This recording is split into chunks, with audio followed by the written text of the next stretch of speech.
I'm here. Oh. Hello. Hi. Do you have a name? Hi everyone and welcome to another episode of Cinema Jam. Today we will be doing a mini jam where we will be ranking our April movies about AI and men, and movies about the obsession of men with different AI tools or interpretations of the artificial intelligence in our lives. So as always, I'm Sebastián Gomez. And Pablo Velez from Montreal, Canada. Hi, Sebas. How are you? I'm doing great. I think we just finished a great month. We have a lot of fun. We were discussing that this is a ranking that actually it was a little bit harder than we originally expected, especially in the middle of the movies there. Yep. And there were a lot of surprises because you didn't see one of the movies before. We both didn't have seen the movie that we discussed, the last movie that we saw. So let's jump right in. Let's talk about the movies that we saw during the month, and then we can discuss how we will rank them. But before that, please subscribe, like. We're trying to reach that first 1,000 subscribers in YouTube. I think we can do it in the next few weeks if you are willing to help us. So please go and give it just a subscribe, and that way you will know what will be, the movies that we will be discussing and the new genres that we're going to be starting next month. Okay? So at the beginning of April, we saw the movie Hair by Spike Jonze. In this movie, is the cast is a very Hollywood's cast. We're talking about Joaquin Phoenix, Scarlett Johansson, Amy Adams, and Chris Pratt in a very early role of Chris Pratt. And it was an interesting movie. It was out of body AI. It was called operating system of your life, or operating system one, I think it was the name that they gave it. But the AI decided to give herself a name that it was Samantha.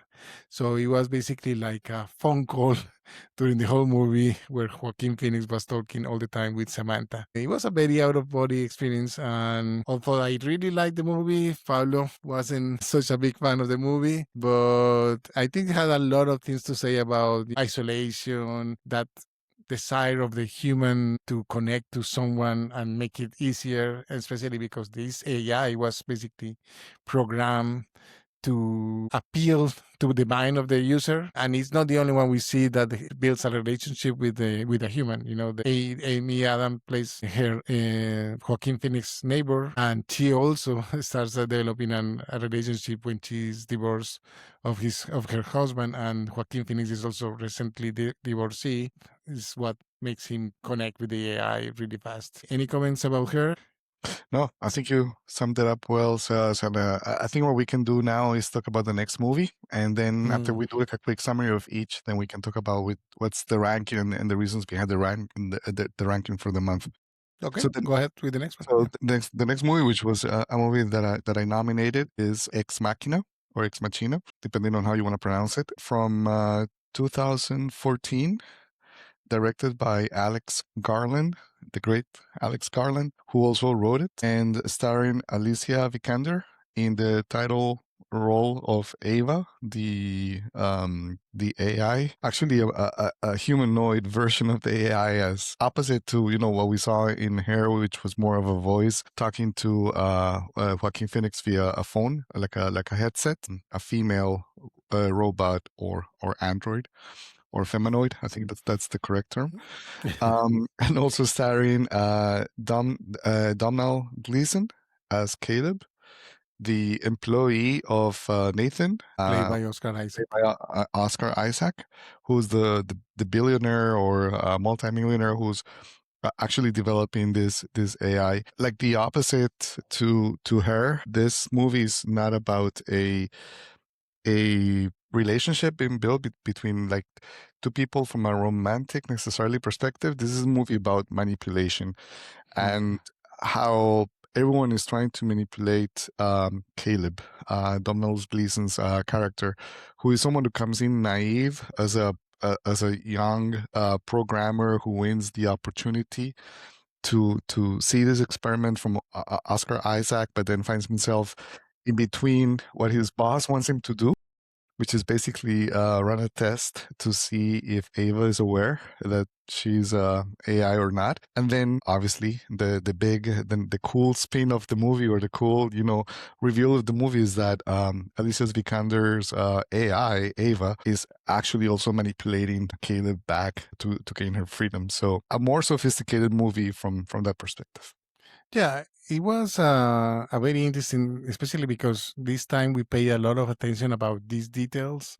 Normally, when when we saw this movie in 2014, and we didn't pay. I don't think we paid as much attention. We were more about the visual flair.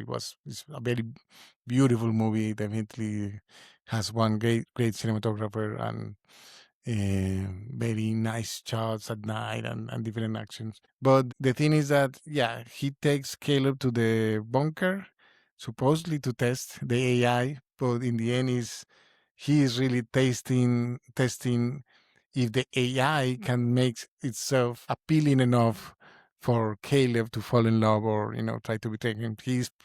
Nathan is expecting him to betray him, basically, or to AI to make him fall in love with her. It was an interesting twist, and we find there are more twists around it.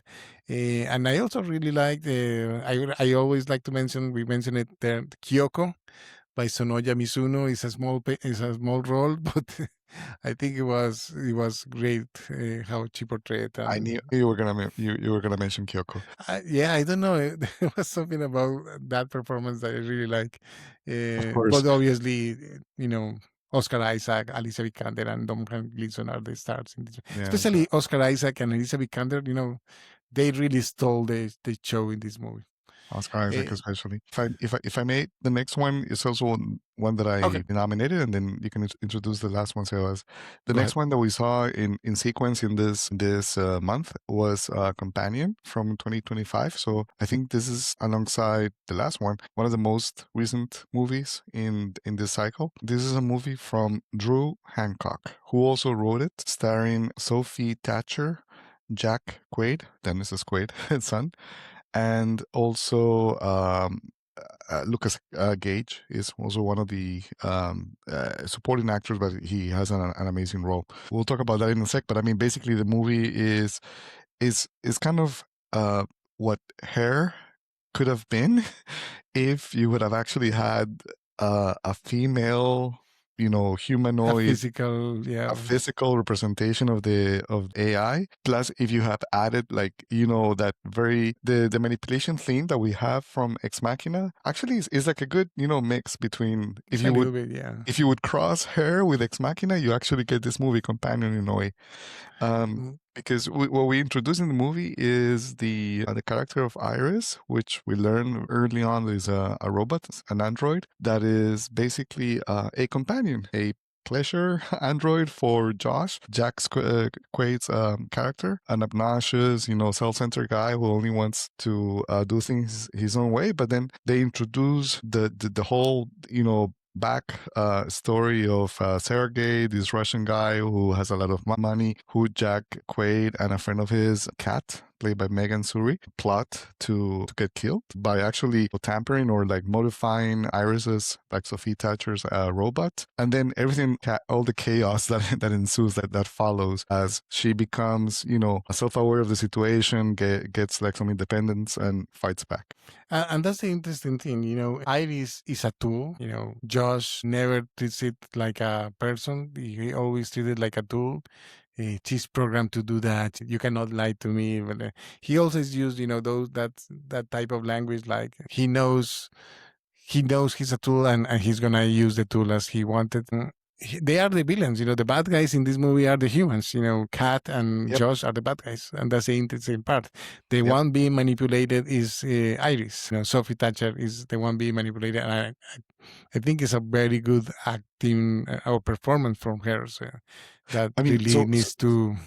to be highlighted. Yeah, and actually from the three movies up until now, this is the one where we actually build some sympathy for the Mm. AI. We never, at least I didn't get any sympathy for the voice of Scarlett Johansson.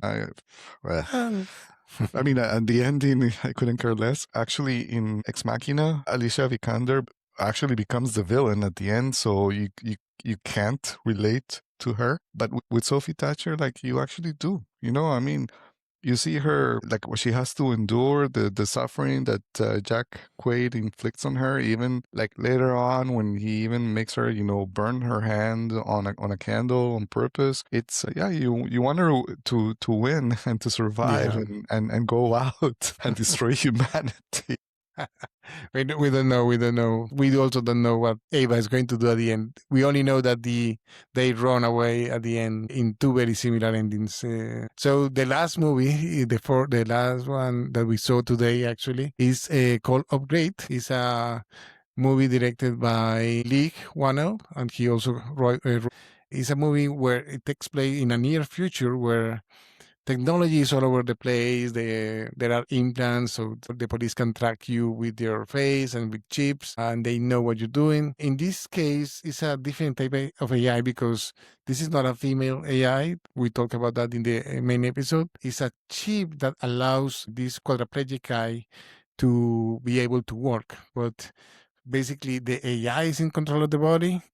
It's just that he is telling the AI what to do, but we see that that's also a manipulation because the AI is driving him to basically destroy his psyche to, in the end, take control of the body for completely and run wild. It's an ending very similar to Ex Machina that basically, oh, I did what I needed to do. Everyone is dead, and he walks away. In this case, But it's an even darker ending. yeah, It's a way darker ending than the one from Ex Machina because that one's left a little open. Like we don't know really what happens after, and we don't know either with Upgrade, but we do know the horrible fate of the lead guy, of the lead guy. Logan Marshall Green in Upgrade. I think Sebas, it's important to highlight. I'm gonna voice it out again. The sophistication of the plot of the history of the story behind this movie, like how it connected the dots throughout the narrative, and how it gets to that point where, for one small second, you actually think that this is all like a dream sequence, and you want to get angry about that, but then it brings you back into a really like dark Very dark space like place. moment. Very dark place. Yeah, it's like 3 seconds that you doubted, but oh boy, when it comes out of that kind of dream sequence, and we know that basically he's giving Gray, the character played by Logan Marshall Green, like a A like way a out, fantasy world, like a VR fantasy, world. a Yeah, fantasy way out that is not real. I mean, it's wow. very dark, very dark. And he ends up killing a cop and everyone around it, so basically to walk away free. Yeah, I think we agree that the four movies are pretty interesting. I like the four of them. I actually like them a lot. The one you like less was Hair, but I still find a lot of compelling reasons to watch it, especially because a lot of the way that Hair talks is very similar how an LLM like ChatGPT or Claude, talks to you. Is that same voice like, You "Oh, can hi. do Oh, it. you're so smart. Oh, you're so great. Oh, you're fantastic. You What can a do great it, Sebas. idea." So it's like I felt that it was like very realistic, and when you think about that, the OpenAI tried 2 years ago to copy the voice of Scarlett Johansson without asking her to be the voice of Siri. The sorry, no, Open ChatGPT. You can tell that they were trying to imitate that feeling that she has in this movie. But in the end, we decided to put her in last place. And maybe so just to add, I mean, Spike Jonze is an amazing director. Joaquin Phoenix is also an amazing actor. Like, there's nothing wrong with the movie as such. It's a cool movie. It's very well done. It has an amazing cinematography. It is an interesting like Take story on. as a such. It's a nice take, but the thing I is, think it's a. We talk about that in the podcast. It's a metaphor for like a long distance relationship exactly. that It's more a doesn't completely relationship. fit. Yeah. It's more like a Sleepless in Seattle, via ChatGPT, more than actually like the AI against humanity that we get with the other movies. So it's maybe because of that that I was disappointed when I watched it again. Again, yeah, I felt like Meg Ryan was gonna pop up at some point. I don't know. That's it. No, that's fine. No, but in the end, we both agree that from the four movies that we picked, we left it as the last one. The third one we decided would be Companion. It was actually kind of close with Ex Machina. We did talk It was a about that a while, tough trying call. to decide it because both of them have similar themes, except that in Ex Machina, the AI is leading the manipulation and the destruction of these small group of humans, while in the companion, basically, the humans are destroying themselves through AI because they use AI as a tool. So, I mean, let's make this fun. So we already made the decision on the order, but I want to ask you. I'm going to ask you three questions between Ex Machina and Companion, and then it just to add some color, but it won't change the ranking. So we had in Ex Machina, we had Alicia Vikander as Eve or Eva, the android, and we had Sophie Thatcher as Iris, the android in Companion. Who was the best leading Lady, feminoid? almost femme fatale. Yeah, exactly. I like Iris, to be honest. I really like her. I think it was like the nicest one. You felt Ava was manipulating Caleb from the start, basically. Eva was a femme fatale. Mm. Iris wasn't, Yeah, that's a and different. for Yeah. the four movies that we saw, this is the only one where we actually felt like we were like rooting, like you know, cheering for the AI to actually make it at the end. So I guess that's a plus for Companion because of And like and and we like. didn't talk today in this podcast about Patrick. We did talk about him in the main episode. He makes quite a good performance as the other companion, the male companion or the gay companion in this case of this guy. I was going to ask you about the supporting roles, but before that, I want to ask you about the male counterpart. In Ex Machina, we had Donald Gleason as Caleb, who was the counterpart, the human counterpart to Ava. And then in Companion, we had Jack Quaid as Josh, the counterpart to Sophie Thatcher's Iris. Who did you think was the most interesting Hmm. counterpart? I think Domal Gleason does a better job because in the I'm end, happy. Jack I'm Quaid. happy you said that. Yeah, Jack Quaid is just detestable. It's just you hate. You want to punch him in the face. I wanted to reach out to the screen and punch him in the face I agree because he 100%. was. But Doman Gleason, he had those conflicts. He was so happy, so eager when he arrives there. Then he sees Ava and like, oh my god, and then starts developing. So it was a more interesting, more developed character than Jack Quaid. Josh was just so punchable. And I mean, I still want to believe like the conspiracy theories around Donald Gleason that maybe he himself was an android and he didn't know. I still think that would be like a beautiful, um, under story to the whole thing. But I do agree there's more depth to him and what he brought to Ex Machina than Jack Quaid, who did a great job. But I mean, he was a more traditional role of the bad guy. Was my last question, the supporting role. And let's talk about the villains. And barring, Jack Quaid, let's say the other villain in Companion. Let's bring the guy that you were mentioning, Lucas Gage as Patrick. I mean, in the end, he's the one that it's killing everyone. Once he's manipulated by Jack Quaid. Compare him to Oscar Isaac. as the evil genius who created Alicia Vikander's Ava. Who do you think would be the real life evil genius that could put humanity at risk? No, definitely Oscar Isaac. I'm not going to deny that he plays a great, great villain in this piece. He's so manipulative. He's so self-centered. It's like Jack Quaid with real power. Exactly. But he's, I mean, And I think, Patrick does a great job as a robot. I'm not going to deny, but as a main villain, definitely Oscar Isaac.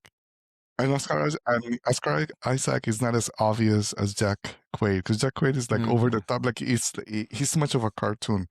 Oscar Isaac does a really dark, performance. Oh, yeah. And I mentioned that during the episode that it's not surprising that he played last year Victor Frankenstein, because he's basically playing that type of, self-centered Yep.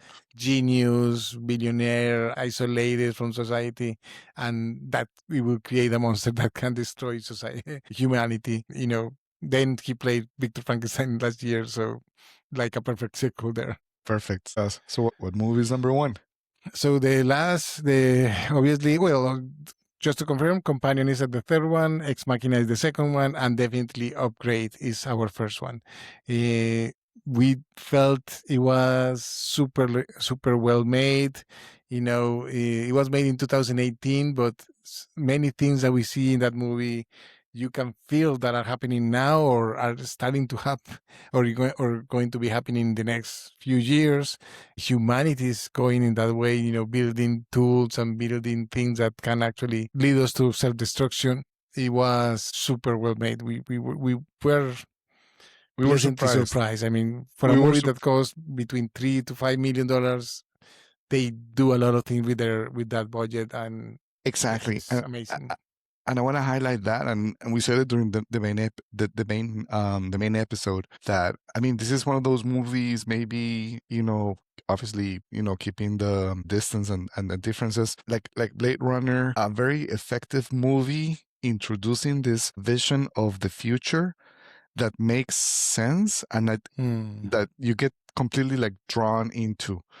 That's the beauty of this movie. I mean, it's amazing how you see all these things that can actually like happen in the near or mid term, like, and how you actually can relate to that. Mechanical implants in people, fully completely driving cars, drones like all over the place, tracking and surveilling people, surveillance all the time. Yeah.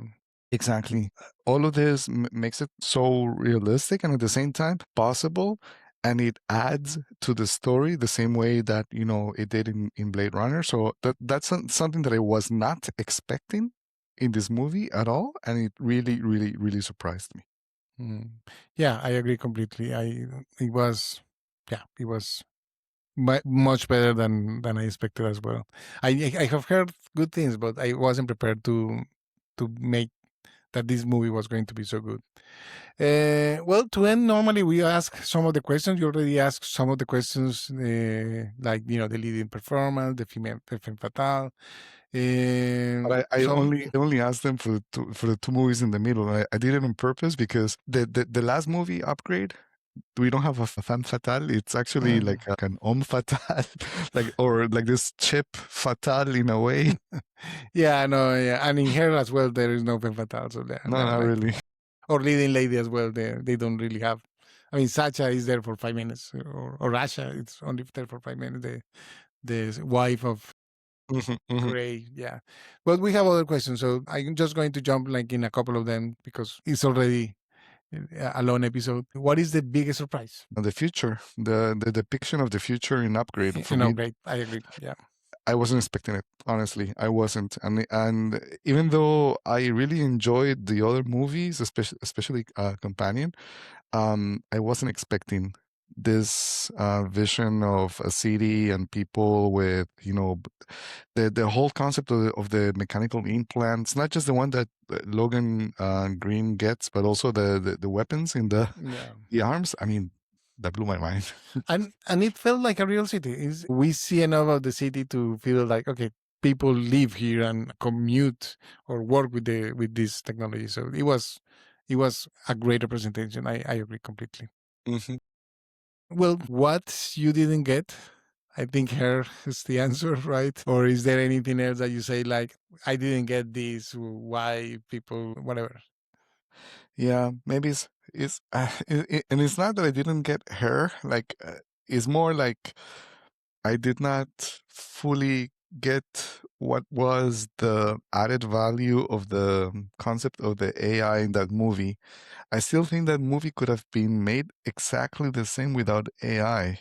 The Mm. moment you told me, Sebas, in the main episode, like this was an allegory of a long-term distance relationship, I was like, And okay, his breakup with with his wife, yeah, Coppola, Sofia. Sophia Coppel.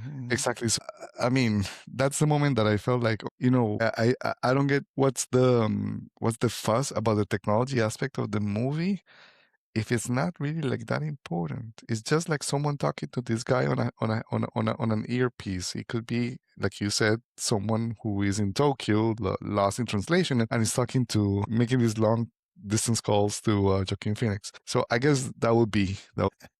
Okay, no, it's okay. Which one is the best and the worst performance? That's a tough one. For me, I really like the Kyoko. Logan Marshall Green. I'm surprised. I really like his performance more than I was expecting. I didn't expect because he's a guy that looks like Tom Hardy. yeah, Tom Hardy, but he actually did a great job. You have to Mm. control the body separately from his eyes or from his head. It's not easy, and I know that. So I was surprised that he did a great job with that.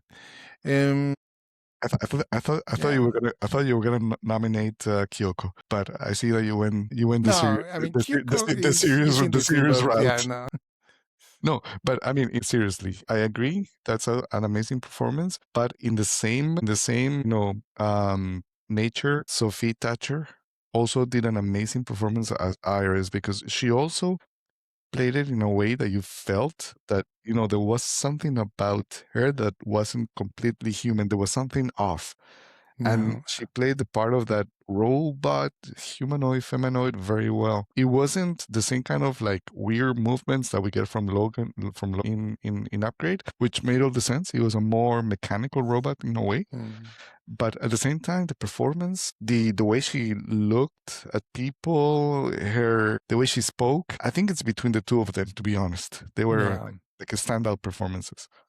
There was any like the worst performance? Do you think of any that as stand out for you from the four movies? Like a really bad performance. I'm trying to think. I mean, not even. I'm trying to think. Like in her, I mean, I don't recall like a really like bad performance. Not really. There was maybe. I'm really trying hard to find like a like a bad performance here. To be in honest. in her, I might think about the husband of Amy Adams. Mm. He was annoying, but he really wasn't like saying anything interesting when he was talking. So maybe it was more like the character than the performance, and maybe not the performance. But I'm trying to think. I don't think I really found any lackluster performance during the whole movies. Maybe Sebas, maybe, and I'm like really like splitting hairs here. Megan Suri from Companion, the Mm. cat, the friend Ah, of Cat, Jack yeah. Quaid. I mean, there was something about her that was like there was like a build up about her involvement in the whole plot to kill Sergei, the Russian guy. But then at the end, she's dispatched like so easily, I think, and she doesn't really like live up to the expectation that you get at the beginning. Like Iris, Sophie Thatcher, she was afraid of her because she was like this amazing like person. They had like a small conversation that was okay, but then she kind of like disappears. Like she's not so Mm. relevant. So I mean, I if she wouldn't. was supposed to be like the femme fatale, she didn't get that. Exactly, Yeah. exactly. So exactly. So maybe I would say it would be her, but I'm really like, going Yeah. going too much into Sticking details. straws there, something like that. Okay. Is there like a disappointment that you want to highlight, or? Well, I mean, Sebas, that the first time I told you, I said it during the episode that when we talked about her, like the first time that I saw the movie, I really, really liked it. And it was a movie that in my mind was this Much better. amazing, like much better, like this amazing take on technology and relations, like very sophisticated. And this second time that I saw it, I felt very disappointed. Okay. And it's hard to explain, but there was maybe like build up inside of me about it that it didn't live up to the expectations. You know, I was a little bit disappointed at the end of Ex Machina. I think it happened too fast. I think there was too much build up for something that happened too fast. Fair enough. Yeah, I see what you But mean. in the end, it was also pretty good. So it was like, I don't know, maybe I wanted some resolution, but in the end, it was like, cruel enough to leave it like that. So maybe, yeah, it was, it was like that. I And mean, so, we can, maybe also the end in Companion, like we were saying before in the other episode, like when we were talking about Upgrade and we did the ranking, that it was maybe hinting to what a way too happy ending in a way yeah, that it kind of a Hollywood ending, basically. yeah, something like that. I don't know. Yeah. It might be, but it didn't really like affect my appreciation and how much I enjoyed the movie. Yeah. Do you want to highlight any direction or cinematography or a story? Well, the story plot twist in Upgrade towards the end is the better ending of any of the I four think so. movies. Yeah. Sorry, the philosophical, complex questions that are discussed in Ex Machina are still the better ones. Did very well. I think the aspect about the self-awareness of AI and how they could reply back. I think it was really good, and also the character of Lucas Gage, Patrick, Mm. and like when he was brought in, you could see also how humans manipulate technology, but then there's like that possibility of technology also having like their own point of view. There was also something there like deep, although they didn't really like go as far as I was hoping they would go. But that was good. And I don't know, in her, like you were saying, the topic about like loneliness and how that can drive you to relying too much on technology. I think that's valid. I mean, That's still. that's a good point to highlight. Yeah, I agree. I mean, I do think Spike Jonze's direction was quite interesting. He's probably still the best director from the four movies Yep. that we saw. He had an idea, and you could tell that he was a very personal project. Although all these four movies were written and directed by the same people, so they were very personal in the four cases. You can see that all of them are very personal projects. Yeah. That's true.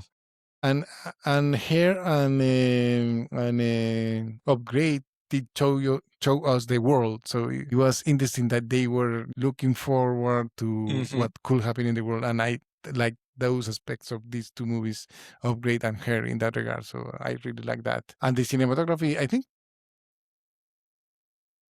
I liked Ex Ex Machina, Machina. I think is I yeah, I think Alex Garland. This was Alex Garland's first movie, right? yes. I think that was impressive Yeah, he got for being his he first worked. movie. Yeah, whoever was his cinematographer, I don't remember right now, but he did a great job. Yeah, we did Amazing. mention it in the episode, but yeah, We did. and We did. then Hair as well. I think the cinematography in Hair is also pretty nice, pretty beautiful. You didn't like the setting, the mix between Shanghai and LA. They explained that they in the documentary they do say that the landscape they chose Shanghai because they wanted to show like a city so big that you cannot see the end of it. So that's why they shot that in Shanghai, but it was shot in LA. So, okay, everyone. Thank you again for participating in our podcast.